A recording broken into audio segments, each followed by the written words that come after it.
Well, it's Saturday the 9th of April. This is episode 2214 of 301 Permanently Moved.online, a personal podcast 301 seconds in length, written, recorded and edited by me, at thejaymo. Have you ever wondered why so many towns and cities in Britain have a building called the Theatre Royal? I have. The short answer is censorship. The full answer is way too involved for a 5-minute podcast, but I'll link liberally in the show notes if you want to flesh out the weft to my warp speed explanation. First, let's talk Shakespeare and context. His work was the beginning of the period that we now call English Renaissance theatre, which begins in 1558, the year of his first play, and the year Queen Elizabeth I ascended to the throne. Think for a moment about the period in history that immediately preceded it. King Henry VIII, the Reformation, the Edwardian reforms, the First Book of Common Prayer, the iconoclasms, the restoration of Queen Mary, riots, and the rise of the witch hunt. Crazy times. The period of English Renaissance theatre covers the whole of Shakespeare's working life and continues into the Jacobean dramatist era, the years 1558 through 1642. What happened in 1642, you ask? Well, the English Civil War happened. At the war's outbreak, the Long Parliament, as it was known, ordered the closure of London's theatres. The order cited the current times of humiliation and their incompatibility with public stage plays, which Parliament said was representative of lascivious mirth and levity. You can smell the puritanical language from 400 years away. You have to remember the context. This is all happening 100 years after the start of the Reformation. Anything that felt vaguely Catholic was sus, especially mirth and levity, God forbid.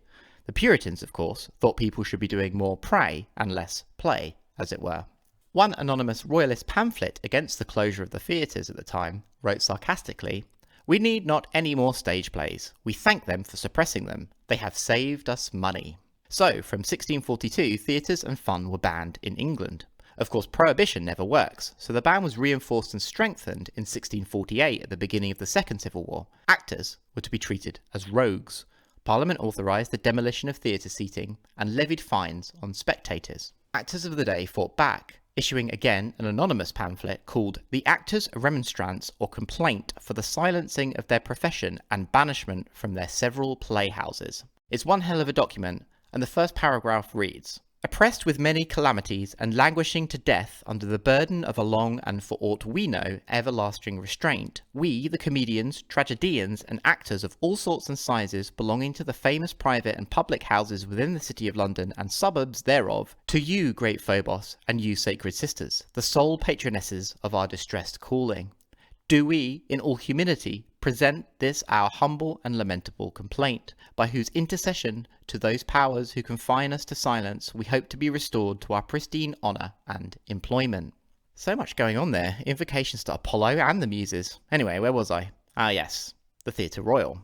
After the restoration of Charles II in 1660, a full 18 years after the theatres were closed, the king issued letters patent to two men called Thomas Killigrew and William Davenant, granting them the monopoly right to form two theatre companies in London to perform quote-unquote serious or spoken drama. This serious drama, licensed by the king, eventually became known as patent theatre after the Licensing Act of 1737, essentially breaking the English theatrical tradition into two forms: legitimate theatre, i.e. the performance of plays or drama with serious or moral content, and illegitimate theatre, which required directors to intersperse performances with singing or dancing, lest the performance get too serious. So comedy, pantomime, opera, dance, music hall, or melodrama were all fine. Eventually, the monopoly on legitimate theatre was relaxed and new patents issued to theatres across the country, giving them the right to perform legitimate theatre, thus the creation of the Theatres Royal.